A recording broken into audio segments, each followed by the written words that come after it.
Good afternoon. I increasingly seem to take these videos as an opportunity to relax. Oh, oops. Sometimes I've got an hour in the middle of work, and that's actually plenty of time even to do a couple of errands. Even doing a couple of errands in that time, it's plenty of time to spend 10 minutes maybe doing a video like this, but sometimes it's squeezed into a small space of time, but one in which I have to spend some time relaxing. It feels that way, at least. Coming back from a work thing, a rehearsal, wasn't able to get my normal lift home with someone else, so I went to catch a train and had 10 minutes to kill, so I popped into CEX, and saw a game that I don't think I've ever seen before, but which I, seen in shops or anything, but I found out about fairly recently. Space Station Silicon Valley. Space Station Silicon Valley. It just said Silicon Valley on the label at CEX. It's a game I found out about recently through the YouTube channel. The YouTuber. What's his name again? Cybershell. He mostly does Sonic videos. I really like him. I think he's good. Funny. He's quite clever, I think. He hides it well, I think. It's not to say his videos are clever, but I think he's a smart guy. He does interesting stuff. Anyway, but beyond Sonic. And he made a video about this game, which it was obscure to me. I had never heard of it. Kind of a puzzle platformer where your character is this kind of featureless robot thing, and it takes control of enemies that you defeat, I think. So you can take the form of lots of different animals and things like that.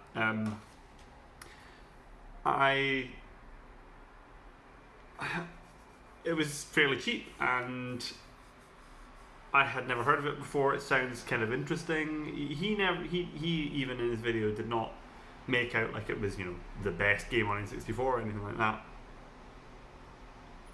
And in fact, some versions of it, I think only some versions of it, have a fault such that they don't work if you're using an expansion pack, but they rather require the original, what's it called, the thing that is in the space where the expansion pack normally is, which you normally don't need for any game. So it's possible I won't be able to play this right away, because I certainly have an expansion pack, and I don't think I have the other thing, so I might need to look for one of them, just get one online, I suppose. But a bit of a pain, but I think some versions are okay. So it's good that this came up now, because I was recently talking to a guy I chat to on Instagram. I think he's Polish guy, and he was asking me on my opinion on N64, and I think we basically both agreed that it's like we don't have loads of experience with it. There are obviously a few absolute classics for me. They're really obvious. Super Mario 64, the Zelda games, Banjo-Kazooie, GoldenEye is cool, and I haven't played much more, to be honest. Yoshi's Story is fun, it's sweet. I played a little bit of, I think, Kirby 64. Really bog standard games. Oh, Smash Bros, of course.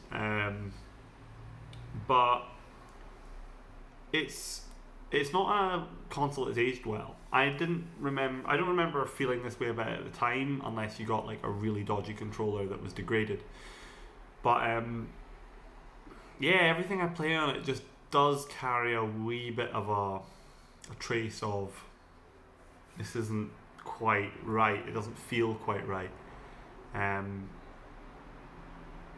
don't hate the design of the controller, and I have some controllers that are in pretty good condition, and yet it never feels like I never feel like I enjoy the controls.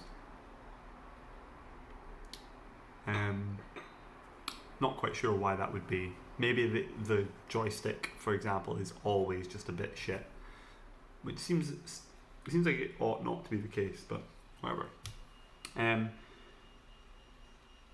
So I don't know the N64 library very well, and I also probably have this suspicion that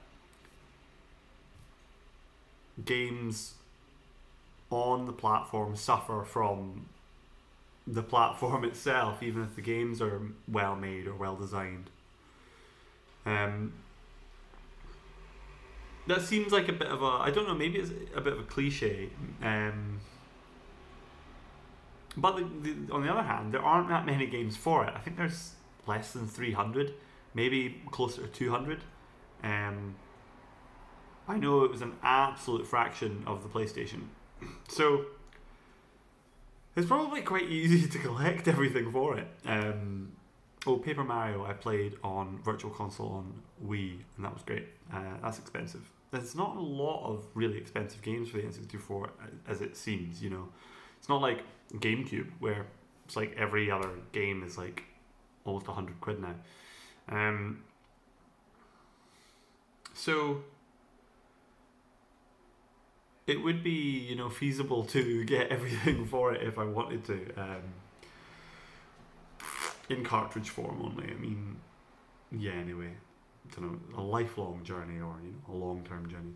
And if it's not to fucking play the games, then what's the point in that? I don't see many